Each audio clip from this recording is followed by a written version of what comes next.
নরম তুলতুলে এই রসমালাই আমি যখনই বাসায় তৈরি করি না কেন, এটা এতটাই মজার হয় যে এক নিমিষের মধ্যে সব শেষ হয়ে যায়।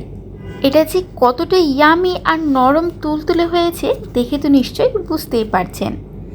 এই মজাদার রসমালাইটি তৈরির জন্য এখানে আমি মেজারমেন্ট কাপের 1 কাপ গুঁড়ো দুধ নিয়েছি। একদম বেশি চাপাচাপি করে নেবেন না বা উঁচু করে নেবেন না, একদম ফ্ল্যাট সমান করে নেবেন। এরপরে এর মধ্যে দিয়ে দিচ্ছি 1/4 টিস্পুন বেকিং পাউডার। আমি এখানে এই বেকিং পাউডারটি ব্যবহার করেছি।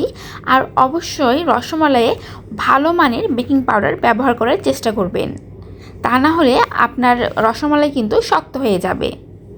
একত্রে জাস্ট সব কিছু একটু মিক্সড করে নিয়ে এর মধ্যে দিয়ে দিচ্ছি 1 চা চামচের মতো ঘি।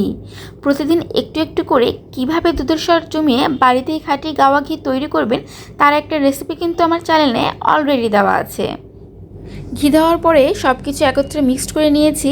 আর এদিকে একটু আগে আমি একটি ডিম খুব ভালো মতো ফেটিয়ে নিয়েছি। আর অবশ্যই কিন্তু যে ডিম ব্যবহার করবেন সেই ডিম রুম টেম্পারেচারে থাকতে হবে।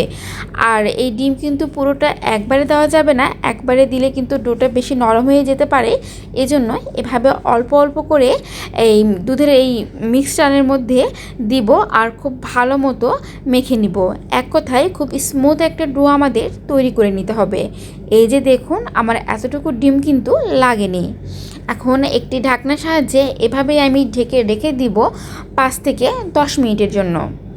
5 থেকে 10 মিনিট পরে আমি ঢাকনা উঠিয়ে রসমালাইয়ের যে শেপ আছে সেটা দিয়ে নেব।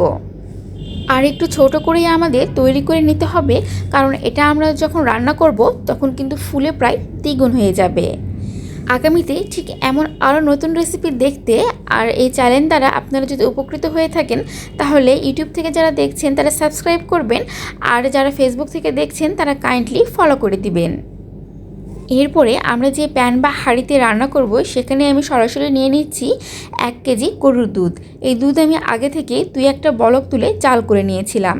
আর এর মধ্যে আমি দিয়ে দিচ্ছি কনডেন্স মিল্ক। এখানে কিন্তু কনডেন্স মিল্কের পরিমাণ আপনাদের টেস্ট অনুযায়ী কম বা বেশি করে নেবেন। আপনারা চাইলে কিন্তু এখানে কনডেন্স মিল্কের পরিবর্তে চিনিও ব্যবহার করতে পারেন, তবে চিনি দিলে একটু বেশিক্ষণ জাল দিতে হবে। আর কনডেন্স মিল্ক দিলে কিন্তু খুব দ্রুত এই যে দুধের যে মিশ্রণটা আছে সেটা ঘন হয়ে আসবে, ফলে যে গ্রেভিটা হবে সেটা অনেক বেশি ক্রিমি হবে। যখন দুধের মধ্যে ভালো মতো বলক চলে আসবে তখন কয়েক টুকরো সাদা এলাচের মুখ ফেটিয়ে নিয়ে দিয়ে দেব। আর রসমালাইগুলো একবারে সব ছেড়ে দিয়ে এভাবেই ঢাকনা লাগিয়ে কুক করে নিব 15 থেকে 20 মিনিটের মতো। এর মধ্যে ঢাকনা খুলে একবার নাড়াচাড়া দিয়ে আবারও কুক করে নিব। এরপরে একবারে ঢাকনা খুললেই বুঝতে পারবেন যে রসমালাইগুলো একদম নরম তুলতুলে হয়ে ফুলে প্রায় দ্বিগুণ হয়ে গেছে, আর ঝোলটাও একদম থকথকে মালাই হয়ে গেছে। এরপরে চুলার জাল বন্ধ করে উপরে পেস্তা বাদাম ছড়িয়ে নিয়ে পরিবেশন করে নিচ্ছি। এই রেসিপিতে এটা কতটা নরম তুলতুলে আর যে পারফেক্ট হয় তা আপনারা একবার বাসায় তৈরি করলেই বুঝতে পারবেন। ধন্যবাদ।